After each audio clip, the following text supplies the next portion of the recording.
പരിസ്ഥിതി ആത്മീയതയുടെ പുത്തൻ പാഠങ്ങളിലേക്ക് എല്ലാവർക്കും നന്മ നിറഞ്ഞ സ്വാഗതം.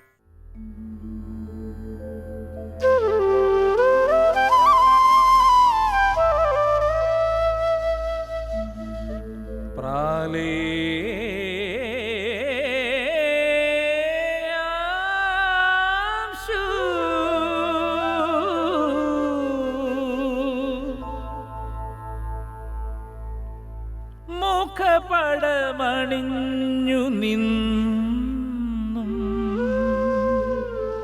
നീലാകാശ കുടയുടെ കീഴിൽ വെയിൽ കാഞ്ഞും ഭൂമി വാഴുന്നും ഋതുഭേദ നിറങ്ങളാടും ആവാസഗേഹമായി ജീവനും മനുഷ്യനും നീ.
ദൈവം ആഗ്രഹിക്കുന്നത് ജൈവ വൈവിധ്യങ്ങളെയാണ്, ജൈവ ആധിപത്യങ്ങളെയല്ല.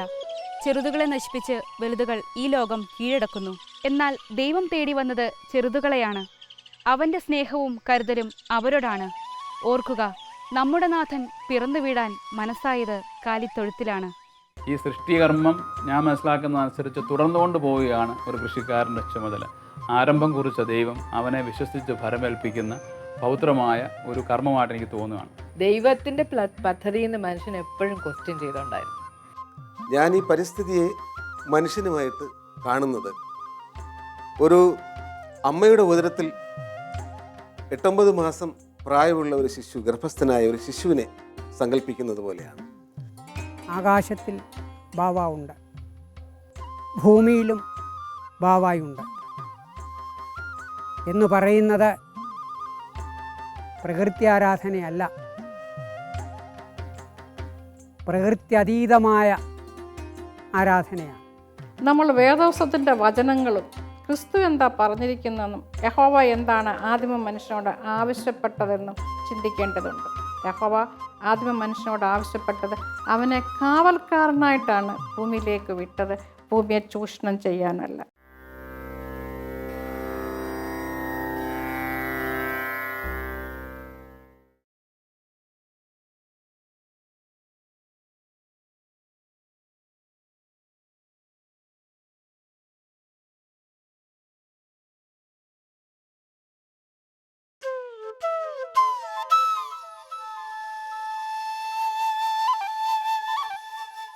ചാക്രിക ലേഖനത്തിൽ ബയോഡൈവേഴ്സിറ്റിയെക്കുറിച്ച് പറയുന്നുണ്ട്.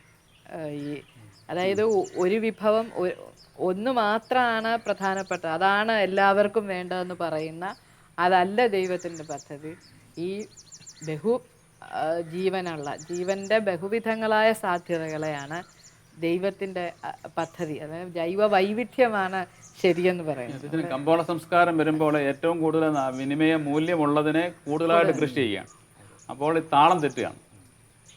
മറ്റ് ഉദാഹരണം പറഞ്ഞാൽ വാഴ മാത്രം കൃഷി ചെയ്യുമ്പോൾ വാഴയിൽ മാത്രം വളരുന്ന കീടങ്ങളുണ്ടാകും. പക്ഷെ എല്ലാം കൂടെ ഉള്ളപ്പോൾ ആ കീടത്തെ നശിപ്പിക്കാനുള്ള മിത്രകീടം കൂടെ അതിനൊരു സിസ്റ്റം, അതിനൊരു ആവാസ വ്യവസ്ഥ ഇല്ലാതായി പോകാൻ. അപ്പോൾ കൃഷി ചെയ്യുന്ന സാമ്പ്രദായിക രീതികൾ അന്യം നിന്ന് പോകുമ്പോൾ ഒരു വശത്ത് നാം ഒരു കാലത്ത് ചിന്തിച്ചിരുന്ന വളർച്ചയാണ്. തീർച്ചയായിട്ടും സമ്പത്ത് കുന്നുകൂടി എന്നുള്ളത് ശരിയാണ്. പക്ഷേ അവസാനം ആ കൃഷിത്തോട്ടത്തിൽ നിന്ന് അവൻ തന്നെ ഇറങ്ങിപ്പോകേണ്ടതായ സാഹചര്യങ്ങൾ ഉണ്ടായി. സമ്പത്ത് കുന്നുകൂടും തോറും ഈ പറയുന്ന ഈ ലോകമെന്ന് പറയുന്നത് ഒരു വലിയൊരു കമ്പോളമായിട്ട് വലിയൊരു ചന്തയായിട്ട് മാറിക്കൊണ്ടിരിക്കുന്നു. ഡീപ് ഇക്കോളജിയുടെ ആർണസിന്റെ പഠനത്തിൽ ഇപ്പം അച്ഛൻ പറഞ്ഞ കാര്യമാണ്. കാരണം അദ്ദേഹം ഒരു ഉദാഹരണം പറയുന്നുണ്ട്. അതായത് ഈ ഒരു കുന്നിൻ ചെരുവിലെ മാനുകളും കുറുനരികളും ഉണ്ടായിരുന്നു. അപ്പോൾ ഈ കുറുനരികൾ ഇടയ്ക്ക് ഗ്രാമത്തിൽ ഇറങ്ങി വന്നിട്ട് ഈ അവരുടെ വളർത്തുമൃഗങ്ങളെയൊക്കെ ഇടയ്ക്ക് പിടിക്കുമ്പോൾ മനുഷ്യൻ എന്ത് ചെയ്തു, ഈ കുറുനരി വേട്ട എന്ന് പറയുന്ന അവരുടെ ഒരു വലിയ ലക്ഷ്യമായിട്ട് കരുതി കുറുനരികളെ മുഴുവൻ കൊന്നൊടുക്കി. അങ്ങനെ കൊന്നൊടുക്കി കഴിഞ്ഞ് കഴിഞ്ഞപ്പം മാനുകളുടെ എണ്ണം ക്രമാതീതമായിട്ട് വർദ്ധിച്ചു. അവരാ പുല്ല് അവർക്ക് തിന്നാവുന്നതിൽ കവിഞ്ഞിട്ടുള്ള അതെന്നുവെച്ചാൽ അവിടെ ഉള്ളതിൽ കവിഞ്ഞ് അവർക്ക് ഉപയോഗം വേണ്ടി വന്നു. അങ്ങനെ ആ കുന്ന് നശിച്ചു, അവിടെ പുല്ല് നശിച്ചു, അതിനകത്തുണ്ടായിരുന്ന നിരവധിയായിട്ടുള്ള സൂക്ഷ്മജീവികളും ജൈവവൈവിധ്യവും ഇല്ലാതെയായി, മാനുകളും ഭക്ഷണം കിട്ടാതെ മരിച്ചു. അപ്പോൾ മനുഷ്യൻ്റെ ഒരു വിവേകമില്ലാത്ത ഒരു ഇടപെടൽ, അവരാകെ ചെയ്ത കുറുനരികളെ കൊല്ല് മാത്രമേ ചെയ്തുള്ളൂ. അപ്പോൾ ദൈവത്തിൻ്റെ ഒരു പദ്ധതിയിൽ എല്ലാ ഇനവും ഉണ്ട്. പർദീസയിൽ എല്ലാ ഇനം ജീവജാലങ്ങളും ഉണ്ട്. അതായത് മനുഷ്യൻ മാത്രമല്ല, ഇതെല്ലാം ഉള്ള ഒരു വളരെ വൈവിധ്യമുള്ള, ഇത് എനിക്കൊന്ന് ലോക ജീവിതത്തിൽ വരുമ്പം വംശീയ വൈവിധ്യങ്ങളും വളരെ പ്രധാനപ്പെട്ടാണ്. നമ്മുടെ മനുഷ്യൻ്റെ വംശത്തിൻ്റെ ചരിത്രത്തിൽ ചില വംശങ്ങളെ വളരെ മേൽക്കൈ ഉള്ളതായിട്ട് കരുതിപ്പോരുന്ന ഒരു കാര്യമുണ്ട്. പക്ഷേ ഈ ദൈവത്തിൻ്റെ ഒരു പദ്ധതിയിൽ എല്ലാ വംശങ്ങളും പ്രധാനപ്പെട്ടാണ്. അതിന് ഓൾഡ് ടെസ്റ്റമെൻ്റ് പലപ്പോഴും തിരഞ്ഞെടുക്കപ്പെട്ട ജനത്തെക്കുറിച്ച് ഇങ്ങനെ പറയുമ്പോൾ പോലും ഈ മെൽക്കിസദേക്കിനെയും അല്ലെങ്കിൽ ഈ അടിമത്തത്തിൽ നിന്ന് ഇവരെ രക്ഷിക്കാൻ വേണ്ടിയിട്ട് വരുന്ന ബാബിലോണിയൻ പ്രവാസത്തിൽ നിന്ന് രക്ഷിക്കാൻ വരുന്ന സെറസിനെയും ഒക്കെയും ദൈവത്തിൻ്റെ ഒരു പദ്ധതിയിൽ അവരും ടീച്ചർ പറഞ്ഞത് വളരെ ശരിയാണ്. നിയമാവർത്തന പുസ്തകത്തിലെ എന്തുകൊണ്ട് ഇസ്രായേൽ ജനത്തെ ഭയങ്കര പ്രത്യേകം തിരഞ്ഞെടുത്തെന്ന് പറയുന്നുണ്ട്. ഒറ്റ കാരണമേ പറയുന്നുള്ളൂ, നിങ്ങൾ ഭൂമുഖത്തുള്ള സർവ്വജനങ്ങളിലും വെച്ച് ചെറുതായിരുന്നു. അപ്പോൾ ബലഹീനനായവന് കൊടുത്ത ഒരു എക്സ്ട്രാ സപ്പോർട്ടാണ്. പക്ഷെ നമ്മൾ അങ്ങനെ അല്ലേ, നമ്മൾ കണക്കാക്കുന്ന ഇവനാണ്ട് ആധിപത്യം പുലർത്താനുള്ളതാണ്. അപ്പോൾ ഇസ്രായേലിനത്തെ ദൈവത്തിൻ്റെ സ്വന്തം ജനമാർ തിരഞ്ഞെടുത്തതിന് ബൈബിൾ ഒറ്റ കാരണമേ പറയുന്നുള്ളൂ, നീ ഭൂമുഖത്തുള്ള എല്ലാ ജനതകളിലും വെച്ച് ചെറുതായിരുന്നു. ഒരുപക്ഷെ ചെറുതുകളെ സ്നേഹിക്കുന്ന ഒരു ദൈവം, അങ്ങനെ ദൈവത്തിന്റെ ഒരു പദ്ധതി തന്നെ ചെറുതുകളെ അന്വേഷിച്ചാണ് വരുന്നത്. അപ്പോൾ ഈ കന്യാമറിയാമിന്റെ ഗീതം വായിക്കുന്ന സമയത്ത് നമ്മൾ ശരിക്കും ഇത്രയും വലിയൊരു വിപ്ലവ ഗീതം ഉണ്ടോ എന്ന് തന്നെ, അതെ, സമ്പന്നരെ ഒന്നും കൊടുക്കാതെ പറഞ്ഞയച്ചു, ബലഹീനരെ ഉയർത്തി, ശക്തരെ സിംഹാസനങ്ങളിൽ നിന്ന് മാറ്റുന്നു. അച്ഛനിപ്പോൾ പറഞ്ഞ പോലെ തന്നെ ചെറുതുകളെയാണ്, ശക്തി ഇല്ലാത്തതിനെയാണ് ദൈവം ഇങ്ങനെ കൊണ്ടു നടക്കുന്നത്. പക്ഷെ നമ്മളുടെ ആറ്റിറ്റ്യൂഡ് അങ്ങനെയല്ല. കാരണം യേശു ദൈവരാജ്യത്തെ ഉപയോഗിക്കുന്നത് പോലും കടുകുമണിയോടെ, ശിശുക്കളോട്, ഒളിഞ്ഞിരിക്കുന്നവരോടെ, ഇങ്ങനെയൊക്കെ ചെറുതുകളോടാ. നമ്മളാണ് വലിയ കാര്യങ്ങളോട് ഉപയോഗിച്ചത്, ദൈവരാജ്യമാണ്. അപ്പം ഒരുപക്ഷെ പരിസ്ഥിതിയിലുള്ള നമ്മുടെ ഇടപെടലിന് ഒരു രീതിശാസ്ത്രം കൂടെ അതിനകത്ത് കിടപ്പുണ്ട്. ഈ അന്യം നിന്ന് പോകുന്നതിനെ സംരക്ഷിക്കുക എന്ന് പറയുമ്പം അത് ചെറുതുകളോടുള്ള സ്നേഹം. നമ്മൾ ഇപ്പോൾ ഈ ഭൂമുഖത്ത് ദൈവം സംവിധാനം ചെയ്ത് വെച്ചിരുന്ന ജീവജാലങ്ങളിൽ എത്രയോ എണ്ണം ഇപ്പോൾ അന്യം നിന്ന് പോയിരിക്കുന്നു എന്നുള്ളതാണ്. പിന്നെ വംശനാശം ചെറുതായിപ്പോയി വംശനാശം ഒത്തിരി ഇല്ലാതായിപ്പോയി. ഇപ്പോൾ വംശനാശ ഭീഷണി നേരിടുന്ന ഒത്തിരി ജീവജാലങ്ങൾ.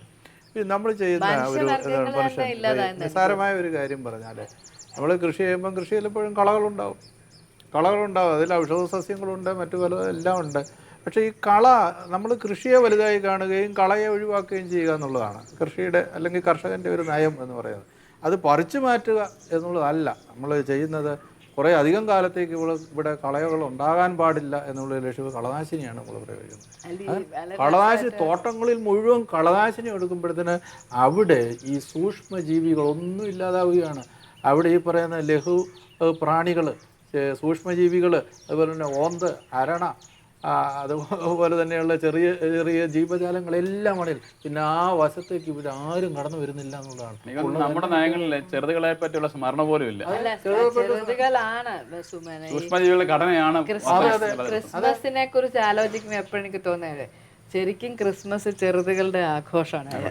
റിയലായിട്ടും ആടുകളും മാലാഖമാരും നക്ഷത്രങ്ങളും മാട്ടിടയന്മാരും ആരും ഇല്ലാത്ത, എല്ലാവർക്കും വേണ്ടാത്ത രണ്ട് മനുഷ്യരും ഒക്കെയുള്ള, അതെ, അതാ പറഞ്ഞത്, അങ്ങനെയുള്ള ഒരു വളരെ ഭൂമിയിൽ ചെറിയവർ എന്ന് പറഞ്ഞിരുന്ന ആളുകളൊക്കെയാണ് അതിനെ ഇങ്ങനെ ആഘോഷിക്കുന്നത്.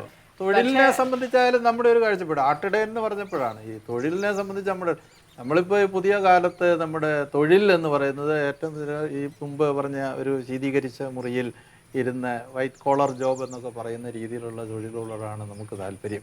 നമുക്കൊരു കൃഷിയോടോ അതിനോടനുബന്ധിച്ചല്ല. ആട്ടിടയൻ എന്ന് പറയുന്നത് മുഴുവൻ സമയവും പ്രകൃതിയോട് ചേർന്ന് പ്രകൃതിയോട് ഇണങ്ങി ആടുകളോടൊപ്പം കഴിയുന്നവരാണ്. ഞാൻ നല്ല ഇടയനാണ് എന്ന് യേശു പറയുന്നുണ്ടല്ലോ. അപ്പൊ ആ ഒരു പ്രകൃതി ബന്ധം അത് നമുക്ക് മറന്നുകൂടാ. ഗ്രാമീണ ജീവിതത്തിൽ ഇങ്ങനെ ഈ ഇടയവൃത്തി എന്ന് പറയുന്നത് ഏറ്റവും പഴയ തൊഴിലുകളിലൊന്നായിരുന്നല്ലോ. ഈയിടെ ഒരു വളരെ ചെറുത് പറഞ്ഞപ്പോൾ ഓർത്ത ഈ ഫുൾ കംപ്ലീറ്റ് ടൈൽസ് ഇട്ട മിറ്റമാണേ. അപ്പം ഞാൻ ഒരു വീട്ടിൽ ചെന്നപ്പം ആ ടൈലിൻ്റെ ഇടയിൽ കൂടെ ഒരു പൂവാങ്കുറുന്നിലിങ്ങനെ തല തെളി. അപ്പം എനിക്കത് കണ്ടു കഴിഞ്ഞപ്പോൾ ഒരു തൻ്റെടാ തോന്നി. എൻ്റെ ഒരു കവിത ഇത് തന്നെയാണ്. അപ്പോൾ ഈ ഒരു വളരെ എന്നിലുണ്ടാ ചങ്കൂറ്റം എന്ന് പറയുന്ന ഈ ചെറിയ കാര്യമാണ് മനുഷ്യന് ഒരു തുള്ളി വെള്ളം പോലും മുറ്റത്ത് താഴാത്ത വിധം ടൈലിട്ട് വെച്ചു. അതിൻ്റെ ഇടയിൽ കൂടെ പോലും തല നീട്ടാൻ പറ്റുന്ന ഒരു ചങ്കൂറ്റമുണ്ട്. ഇത് ഓരോ ജീവനും ഇത്തരം ഒരു ചങ്കൂറ്റമുണ്ട്. പക്ഷെ മനുഷ്യരുടെ ഒരു പ്രത്യേക കണ്ണാണ്. അവരിതിനെ ഒന്നും അനുവദിക്കത്തില്ലാത്ത ഒരു കാഴ്ചയാണ്. അപ്പം നമ്മളിപ്പം പഞ്ചഭൂതാത്മകമാണ് പ്രപഞ്ച സൃഷ്ടിയിൽ ദൈവം സ്റ്റെപ്പ് ബൈ സ്റ്റെപ്പായിട്ട് സൃഷ്ടിച്ചു എന്ന് പറയുമ്പോൾ തന്നെ നമുക്കൊരു വലിയ ഉത്തരവാദിത്വം എനിക്ക് തോന്നിയിരിക്കുന്നത് ഈ വൈവിധ്യം നിലനിർത്തുക ജൈവ വൈവിധ്യം നിലനിർത്തുക എന്നുള്ളത് നമ്മൾ വലിയ ഒരു ഉത്തരവാദിത്വമായിട്ട് തന്നെയാണ് തോന്നുന്നത്. അതോടൊപ്പം മനുഷ്യന്റെ കടന്നുകയറ്റത്തിൽ ചെറുതാക്കപ്പെടുന്നവയെ വീണ്ടും തിരിച്ചു കൊണ്ടുവരാൻ വലിയ കാരണം ഈ അങ്ങനെ വരുമ്പോഴാണ് നമ്മൾ ആദിവാസി വിഷയത്തെ പോലും കാണുന്നത്. കാരണം ഈ കടന്നു കയറുന്നവരാണ് പിന്നാക്കം പോകാൻ വനവാസികളെ പ്രേരിപ്പിക്കുന്നത്. അത് കമ്പനികളാവാം, വലിയ കുടിയേറ്റക്കാരാവാം, അല്ലെങ്കിൽ വലിയ പ്ലാന്റേഷൻസ് ആരാകാം. പക്ഷെ അവർ ഭൂമിയിൽ ചെറിയവരാകാനുള്ളതല്ല. അവർക്ക് മുമ്പ് അച്ഛൻ ആദ്യ ഒരു സ്ഥലത്ത് പറഞ്ഞ പോലെ പ്രകൃതിയോടുള്ള അവരുടെ സമീപനം. ഞാൻ ഈ കേറ്റബേബിയുടെ ഭാര്യയായിട്ട് ഒരിക്കൽ ഷേർലിയായിട്ട് സംസാരിച്ചപ്പോൾ പറഞ്ഞാണ്, അവിടെ നിലാവുള്ള ദിവസം പുഴയുടെ അടിത്തട്ട് കാണാൻ വേണ്ടി ജോലി വേലയും കൂലിയും എല്ലാം ഇട്ടേച്ചും ഇതിന് പോകുന്ന ആളുകളുണ്ട്. ആദിവാസി വിഭാഗം അവർ പറഞ്ഞ അവരുടെ നാട്ടിലെ കാര്യം ആളുകൾ. നമ്മൾ ആരെങ്കിലും ഒരിക്കലെങ്കിലും ഈ പുഴ കാണാൻ ഒരു നിലാവിൽ പോയിരിക്കാൻ തയ്യാറായിട്ടുണ്ടോ? അപ്പം അത് അവരുടെ ജീവിതമാണ്. അങ്ങനെയുള്ള ഒരു ജീവിത വ്യവസ്ഥയെയാണ് നമ്മുടെ കടന്നുകയറ്റത്തിൻ്റെയും അടിച്ചൊതുക്കലിൻ്റെയും എന്താണ് ഏകവിള അത് ഒരു രീതിശാസ്ത്രം കൊണ്ട് നമ്മുടെ ഒരു പ്രധാന ഒരു ഈ അകലം വന്നതിൻ്റെ നമ്മുടെ ഒരു ആശ്രയബോധം എന്ന് പറയുന്നത് ഒരു കാലത്ത് ദൈവത്തിൽ ആശ്രയം കണ്ടെത്തി ജീവിച്ചിരുന്ന ഒരു ശൈലിയിൽ നിന്ന് മാറി ഇന്ന് മറ്റു പലതെയും ദൈവമായിട്ട് കാണുന്നു എന്നുള്ളതാണ്. ഇപ്പോൾ ദൈവാശ്രയബോധമുള്ളവൻ നദീതീരത്ത് നട്ട മരം പോലെയാണ് എന്ന് പറയുന്നുണ്ട്. ആഴത്തിൽ വെള്ളത്തിൽ വേരൂന്നിയിരിക്കുന്നു, ദൈവത്തിൽ നിന്ന് കരുത്തും ചൈതന്യവും ജീവനും ഉൾക്കൊള്ളുന്നവൻ എന്ന് പറയുന്നത്. പക്ഷെ ആ തരത്തിലുള്ള ഒരു ദൈവാശ്രയബോധം തന്നെ എനിക്ക് പക്ഷേ തോന്നി ഇപ്പം ഈ ദൈവാശ്രയത്വത്തിൻ്റെ ആ ഒരു ഭയങ്കരമായിട്ടുള്ളൊരു എന്താണ് ആഘോഷം ഉണ്ടെന്ന് എനിക്ക് തോന്നുന്നത്. കാരണം ഏത് പള്ളിയിലും ഏത് അമ്പലത്തിലും ഏത് ധ്യാന കേന്ദ്രത്തിലും എല്ലാം ഭയങ്കര ആളല്ലേ, ദൈവത്തെ ആശ്രയിക്കാൻ പോവുമല്ലേ. അത് എപ്പോഴും പറയാനുള്ള കാര്യമാണ്. നമ്മുടെ തീർത്ഥാടന കേന്ദ്രങ്ങളിൽ എത്തിച്ചേരുന്ന ആളുകളുടെ, അത് ശബരിമലയിൽ പോകുന്നവരാണെങ്കിലും മറ്റെല്ലാ ജനവിഭാഗങ്ങളുടെയും അവിടെ എത്തുന്നവരുടെ എണ്ണം എല്ലാ വർഷവും വർദ്ധിച്ചുകൊണ്ടായിരിക്കുന്നത്. ഇവിടുത്തെ വരുമാനങ്ങളും വർദ്ധിച്ചുകൊണ്ടാണ്. പക്ഷെ അതിനനുസരിച്ച് നമ്മുടെ ആത്മീയ ബോധത്തിനൊരു ഉണർച്ച ഉണ്ടാകുന്നില്ല. ആത്മീയ ബോധത്തിന്റെ ഉണർച്ച ഉണ്ടെന്ന് ചോദിച്ചു കഴിഞ്ഞാൽ ഒരു പക്ഷേ ഈ വലിയ ജനക്കൂട്ടം അവകാശപ്പെടും ഞങ്ങളുടെ ആത്മീയമായിട്ട് ഉണർന്നിരിക്കുമ്പോൾ. പക്ഷേ ഈ ഉണർച്ച ഒരു ഉരകല്ലുണ്ട്. അതവൻ്റെ തൊടിയിലേക്ക് ഇറങ്ങുമ്പോൾ, വീട്ടിലേക്ക് ഇറങ്ങുമ്പോൾ, പറമ്പിലേക്ക് ഇറങ്ങുമ്പോഴാണ് ഈ ആത്മീയത ഒരു ഉരകല്ലായിട്ട് മാറും. അവിടെ അവൻ കച്ചവടക്കാരനും ആധിപത്യം പുലർത്തുന്നവനോട് മാറുമ്പോൾ ഇതിന്റെ ആധികാരികത ചോദ്യം ചെയ്യപ്പെടുകയാണ്. അപ്പോൾ പ്രകൃതി ഒരു പക്ഷേ പരിസ്ഥിതി ഇന്ന് ഈ പറയുന്ന ആത്മീയതയുടെ തലത്തോളം ഉയർത്തിക്കൊണ്ടുവരാൻ സാധിക്കണം. അപ്പൊ അതുകൊണ്ടാണ് ഞാൻ പറയാം, ഈ നമ്മളൊരു ഇതിനകത്തൊരു വൈരുദ്ധ്യം നമുക്ക് ഫീൽ ചെയ്യുന്നുണ്ട് മാറി നിൽക്കുന്നവർക്ക്. കാരണം ഈ വളരെ എന്താണ് ലയപൂർണമായിട്ടുള്ള ഒരു അഴിവ് മനസ്സിന് സംഭവിക്കുന്ന ഒരുതരം പ്രാർത്ഥനാനുഭവങ്ങൾ നമുക്ക് കുറഞ്ഞു പോകുന്നുണ്ട്. അതിന് പകരം ഈ വേറൊരു തരം ഡിമാൻഡ് വെച്ചിട്ടുള്ള പ്രാർത്ഥനകളാണ്. എനിക്ക് ഫാദർ മാത്യു ഇല്ലത്തുപറമ്പിൽ അച്ഛനാണ് തോന്നുന്നത് ആർട്ടിക്കിൾ എഴുതിയിട്ടുണ്ട്. ഒരു വളർത്തു ദൈവത്തെയാണ് എനിക്കിഷ്ടം. ഞാൻ നോമ്പ് എടുത്തും ഞാൻ നേർച്ച കൊടുത്തും വളർത്തുന്ന ഒരു ദൈവത്തിൻ്റെ ഡ്യൂട്ടി എനിക്ക് എനിക്ക് തരിക, ഞാൻ ചോദിക്കുന്ന തരിക അപ്പൊ മെഷീൻ പോലെ ആ അതെ. കാർഡ് വെച്ചാൽ പണം വരും. അപ്പൊ ആ ഒരു കാര്യം നമ്മൾ ഈ പറഞ്ഞ പ്രകൃതിയോടോ ജീവജാലങ്ങളോടോ ചെറുതുകളോടോ ഒന്നും പാർശ്വവൽക്കരിക്കപ്പെട്ടവരോടോ ഒന്നും ചേർന്ന് നിൽക്കുന്ന ജീവിതത്തെ തങ്ങളുടെ ഒരു പ്രവർത്തന മേഖലയായിട്ട് പോലും കരുതുന്നില്ല. ഈ ഒരു വൈരുദ്ധ്യത്തെ നമ്മളുടെ വിശ്വാസ ജീവിതത്തിൽ ഒന്ന് അഭിസംബോധന ചെയ്യേണ്ട എന്ന് പലപ്പോഴും ഒരു വിശ്വാസി എന്ന നിലയ്ക്ക് എനിക്ക് തോന്നുന്നു. തീർച്ചയായിട്ടും ആ ഇല്ലെങ്കിലുള്ള കുഴപ്പം ആ പണ്ട് ഏതെങ്കിലും തോട്ടത്തിൽ വെച്ച് ഇവർ പുറത്താക്കപ്പെട്ടു എന്ന് പണ്ട് പറഞ്ഞു വെച്ച കഥയുണ്ടല്ലോ, അത് ആവർത്തിക്കപ്പെടും. കാര്യം അങ്ങനെ ഒരു ആത്മീയതയും ഇടപെടലുകളും ഇല്ലാത്തവർ ഭൂമിയിൽ നിഷ്കാസിതരാകും, സഹോദരൻ്റെ മനസ്സിൽ നിന്ന് ഹൃദയത്തിൽ നിന്നും നിഷ്കാസിതരാകും. ഇവന് തന്നെ ഇടം നഷ്ടപ്പെടും എന്നുള്ളതാണ് അതിൻ്റെ അവസാനത്തെ പ്രത്യാഘാതം ഉണ്ടാകാൻ പോകുന്നത്. അത് സംഭവിക്കാതിരിക്കാനുള്ള ഒരു ഉണർത്തുപാട്ടാണ് ഈ പറയുന്ന മാർപ്പാപ്പയുടെ ചാക്രിക ലേഖനം. ഉണരാൻ സാധിക്കണം സഭയ്ക്കും ഓരോ വ്യക്തിക്കും.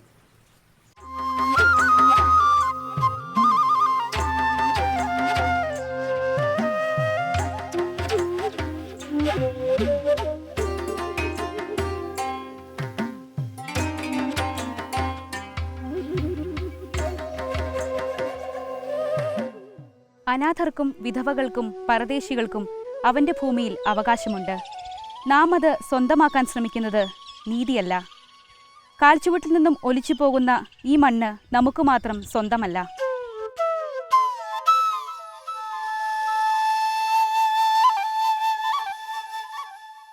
നമ്മളുടെ പിതാക്കന്മാർ ഭൂമി തരുന്ന സൂചനകൾ, മൃഗങ്ങളും പക്ഷികളും തരുന്ന സൂചനകൾ മനസ്സിലാക്കിക്കൊണ്ട് ഋതുഭേദങ്ങളും കാലഘട്ടത്തെയും തമ്മിൽ മനസ്സിലാക്കി കൃഷി ഇറക്കുകയും വിളവെടുക്കുകയും ചെയ്തിരുന്നു. എന്ന് മാത്രമല്ല, അവരുടെ സൂചനകളൊക്കെ തന്നെ നമുക്ക് വരാൻ പോകുന്ന ഒരു ദുരന്തത്തെ അല്ലെ ഒരു നന്മയെ കാണിച്ചു തരുന്നതായിട്ടും അവർ വിശ്വസിച്ചിരിക്കുകയും അതിനെ അവർ ഒരു പരിധി വരെ അനുസരിക്കുകയും ചെയ്തിരുന്നു. ഇംഗ്ലീഷ് സാഹിത്യത്തിലെ പ്രശസ്ത നോവലിസ്റ്റായ തോമസ് ഹാർഡിയുടെ മിക്കവാറും എല്ലാ നോവലുകളുടെ അകത്തും ഗ്രാമജീവിതവും ഗ്രാമമായിട്ട് പ്രത്യക്ഷപ്പെട്ടും ഗ്രാമീണ ജീവിതത്തിൽ കാണുന്ന ചെറിയ ജീവികൾ പോലും കരയുന്നതും ചാടുന്നതും അവ ഏത് ദിശയിലേക്ക് പോകുന്നു എന്നൊക്കെ ഉള്ളതിനെ പോലും ആ കൃഷിക്കാരും തോട്ടക്കാരും ശ്രദ്ധിക്കുകയും പല കാര്യം മനസ്സിലാക്കുകയും ചെയ്തിരുന്നതായിട്ട് നമ്മൾ മനസ്സിലാക്കും. ഇന്ന് ഈ പക്ഷി മൃഗാദികളെയും പ്രപഞ്ചത്തിൻ്റെ ശക്തിയെയും ചന്ദ്രൻ്റെ ശക്തിയെയും സൂര്യനെയും ഒക്കെ മനസ്സിലാക്കിക്കൊണ്ട് ഇവയൊക്കെ ബന്ധപ്പെടുത്തി മനുഷ്യൻ എങ്ങനെയാണ് മനുഷ്യൻ്റെ ശക്തിയെ വളർത്തി, അതായത് മനുഷ്യൻ്റെ ESP എങ്ങനെ വളർത്തിയെടുക്കാം എന്നുള്ളതിനെയൊക്കെ അടിസ്ഥാനമാക്കി ഇന്ന് നോവൽ എഴുതുന്ന ലാറ്റിൻ അമേരിക്കൻ എഴുത്തുകാരനായ പൗലോ കൊയ്ലോയാണ്. പൗലോ കൊയ്ലോയുടെ പുസ്തകങ്ങളിലെല്ലാം തന്നെ ഇതേക്കുറിച്ച് നല്ലതായിട്ട് പരാമർശിക്കുന്നുണ്ട്. അത് വായിച്ചു കഴിയുമ്പോഴാണ് പ്രത്യേകിച്ചും അദ്ദേഹത്തിൻ്റെ ആദ്യകാല നോവലുകളായിരുന്ന ആൽക്കമിസ്റ്റും ദ പിൽഗ്രിമേജും വായിച്ചാൽ ഈ തത്വത്തെ അദ്ദേഹം വളരെ കാവ്യാത്മകമായി അതിൽ കാണിച്ചിരിക്കുകയാണ്. ചങ്ങമ്പുഴയുടെ കവിതയിലുണ്ടല്ലോ, ഇവിടെ തിരിഞ്ഞൊന്നു നോക്കിയാലെന്ത് അവിടെല്ലാം പൂത്ത മരങ്ങൾ മാത്രം. എവിടെ തിരിഞ്ഞൊന്നു നോക്കിയാലും ആകാശത്തിൻ്റെ വെളിപാടുകളാണ് നാം കാണുക, ഭൂമിയുടെ വെളിപാടുകളാണ് നാം കാണുക. ഇനിയും വെറും പദാർത്ഥമില്ല, വെറും പദാർത്ഥമില്ല, ചൈതന്യത്തിൻ്റെ നിറവുകളേ ഉള്ളൂ. നാം ഭക്ഷിക്കുന്ന മാങ്ങാപ്പഴത്തിൽ മധുരം നമ്മൾ നിറച്ചതല്ലല്ലോ. ഈ ഭൂമിയിലെ ഒരു പിടി മണ്ണ് വാരി വായിലിട്ടാൽ ആർക്കും മധുരിക്കുകയില്ല. പക്ഷേ ഈ മധുരം വന്ന വഴി അതാണ്. ഈ ചൈതന്യം രുചിഭേദങ്ങളുടെ ചൈതന്യമാണ്. മധുരമുണ്ടതിന്. മധുരത്തിൽ തന്നെ ഒത്തിരി മധുരങ്ങളുണ്ട്. കയ്പുണ്ട്, ചവർപ്പുണ്ട്, മഹാത്ഭുതം. ഇതൊക്കെയും ദൈവമേ എന്ന് വിളിക്കാനുള്ള അവസരമാണ്.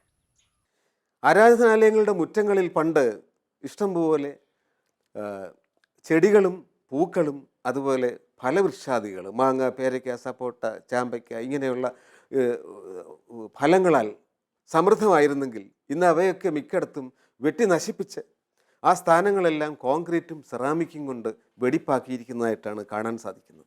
എല്ലായിടത്തെയും കാര്യമല്ല ഞാൻ പറയുന്നത്. ആരാധനാലയങ്ങൾ വളരെ പൗരാണികമായി വളരെ പാരിസ്ഥിതിക സൗഹൃദമായി സംരക്ഷിക്കപ്പെടുന്ന സ്ഥലങ്ങൾ ഇഷ്ടംപോലെയുണ്ട്. പക്ഷേ എങ്കിലും അപൂർവമായ അല്ലെങ്കിൽ സാധാരണമായി കണ്ടുവരുന്ന ചില ദോഷങ്ങൾ എൻ്റെ മനസ്സിൽ തോന്നിയത് ഞാൻ പറയുകയാണ്. മരസാമഗ്രികളും കയറ്റുപായകളും പുൽപ്പായകളും ഒക്കെയായിരുന്നു പണ്ട് ആരാധനാലയങ്ങളിൽ ഇരിക്കുവാനും മറ്റുമൊക്കെ ഉപയോഗിച്ചിരുന്നതെങ്കിൽ ഇന്ന് അതിൻ്റെ സ്ഥാനത്ത് പ്ലാസ്റ്റിക്കും സ്റ്റെയിൻലെസ് സ്റ്റീലും പോലെയുള്ള വസ്തുക്കളാണ്. അവയൊക്കെ മോശമാണെന്ന അഭിപ്രായമല്ല, പക്ഷേ പാരിസ്ഥിതിക സൗഹൃദമായ വസ്തുക്കളാണ് എന്ന് ഞാൻ കരുതുന്നില്ല. ഇതിനോടൊപ്പം നമ്മൾ ചിന്തിക്കേണ്ടത് എന്താണെന്ന് വെച്ചാൽ അവിടെ സിയാറ്റിൽ മൂപ്പൻ പറഞ്ഞിരിക്കുന്ന വാചകം തന്നെയാണ്. പ്രകൃതിയിലെ ദുരന്തങ്ങൾ കാണുമ്പോൾ, മൃഗങ്ങൾക്ക് സംഭവിക്കുന്നത് കാണുമ്പോൾ നമ്മൾ മനസ്സിലാക്കണം, മൃഗങ്ങൾക്ക് എന്ത് സംഭവിച്ച് എങ്ങനെ ഓരോ സ്പീഷീസും ഈ ഭൂമുഖത്ത് നിന്ന് ഇല്ലാതായോ അത് തന്നെയാണ് മനുഷ്യവർഗത്തിനും സംഭവിക്കാൻ പോകുന്നത്. മനുഷ്യരും മൃഗങ്ങളും ഒരേപോലെ രീതിയിൽ ഇടപഴകി, കാരണം ഒന്നിനെ ആശ്രയിച്ച് ജീവിക്കേണ്ടതാണ്. ഇവിടുത്തെ ഭക്ഷണ ശൃംഖലയിലും ജൈവ ശൃംഖലയിലും അങ്ങനെയാണ്. ഈ ഭൂമിയിലുള്ള സർവ്വ വൃക്ഷലതാദികളും മൃഗങ്ങളും മനുഷ്യരും തമ്മിൽ ഒരു ശൃംഖലയാൽ ബന്ധിക്കപ്പെട്ടിരിക്കുകയാണ്. അതിലേതെങ്കിലും ഒന്നിനൊരു താളക്രമം വന്നാൽ അത് മറ്റേതിനെയും ബാധിക്കും. അപ്പോൾ മൃഗങ്ങൾക്ക് എന്ത് സംഭവിച്ചോ, മൃഗങ്ങൾ എങ്ങനെ ഇന്ന് അക്രമാസക്തരായോ, അവരുടെ ആവാസ കേന്ദ്രം നഷ്ടപ്പെട്ടുള്ള അവരെങ്ങനെ ജനവാസ കേന്ദ്രത്തിലോട്ട് ഭക്ഷണം തേടി ഇറങ്ങി വന്നോ, അവർക്കെങ്ങനെ വെള്ളമില്ലാതായോ, ഇതൊക്കെ തന്നെ മനുഷ്യനും സംഭവിക്കാൻ പോകുകയാണ്.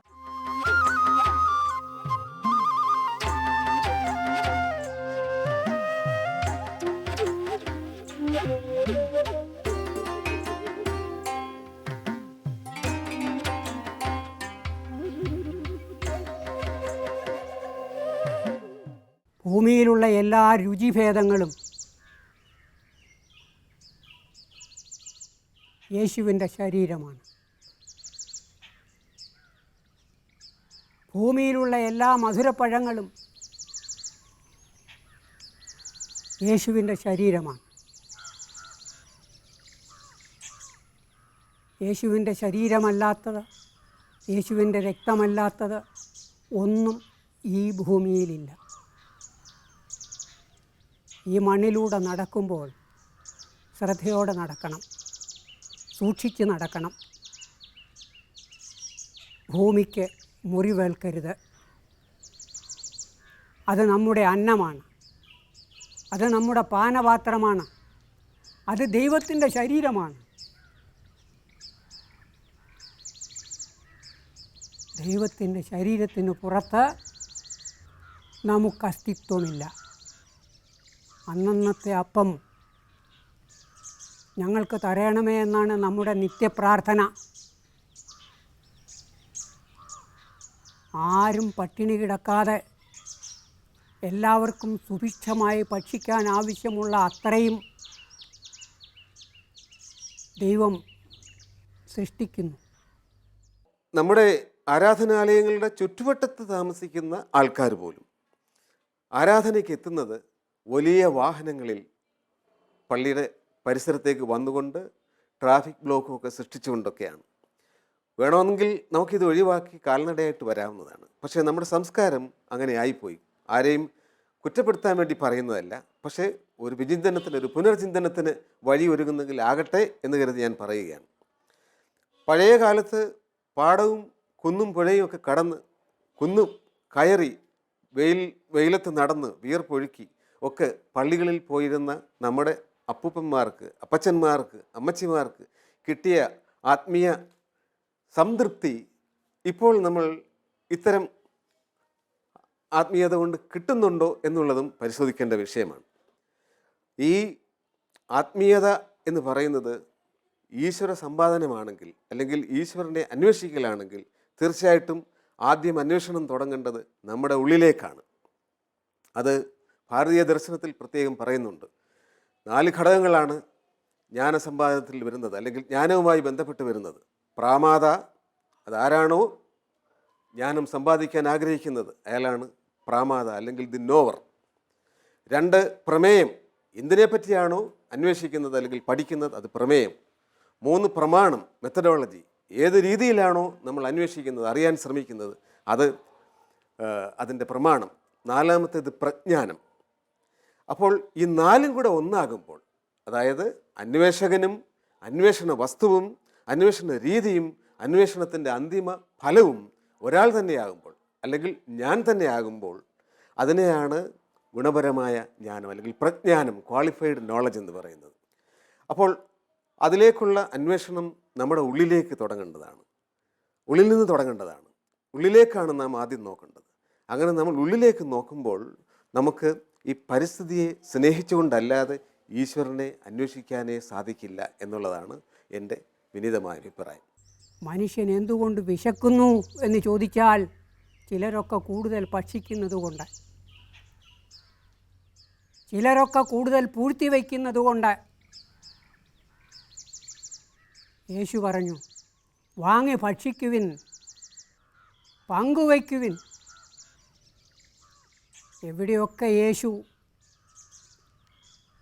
അപ്പങ്ങൾ വർദ്ധിപ്പിച്ച് അത്ഭുതങ്ങൾ ചെയ്തിട്ടുണ്ടോ അവിടെയൊക്കെയും ഈ മുറിക്കലിൻ്റെ അത്ഭുതമാണ്. ഭൂമി ദൈവം മനുഷ്യർക്ക് മുറിച്ചു നൽകിയ അപ്പമാണ്. ജലാശയങ്ങളിലെ ജലങ്ങളൊക്കെയും ദൈവം മനുഷ്യർക്ക് പാനപാത്രങ്ങളിൽ നിറച്ചു കൊടുത്ത പാനീയങ്ങളാണ്. യോഹന്നാൻ പറയുന്നത് പോലെ ജീവനുണ്ടാകുവാനും അത് സമൃദ്ധമായി ഉണ്ടാകുവാനും, ജീവനുണ്ടാകുവാനും അത് സമൃദ്ധമായി ഉണ്ടാകുവാനും നിങ്ങൾ ഇത് വാങ്ങി ഭക്ഷിക്കുവിൻ, നിങ്ങൾ ഇത് വാങ്ങി പാനം ചെയ്യുവിൻ. ഇത് എൻ്റെ ശരീരമാകുന്നു, ഇത് എൻ്റെ രക്തമാകുന്നു. നാം നടക്കുന്ന ഈ ഭൂമിയിലൂടെ നടക്കുമ്പോൾ യേശുവിൻ്റെ ഈ തിരുമൊഴികൾ നമ്മുടെ ഹൃദയത്തിൽ സ്പന്ദിക്കട്ടെ.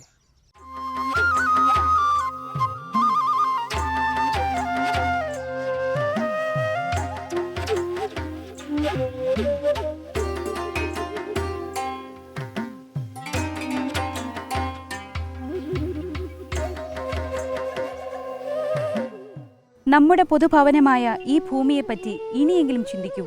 മലിനമായ വായു, മലിനമായ പുഴകൾ, മലിനമായ മനസ്സും. നമുക്ക് തിരികെ പോകണ്ടേ വിമലമായ ഏതനിലേക്ക്? നന്ദി, നമസ്കാരം.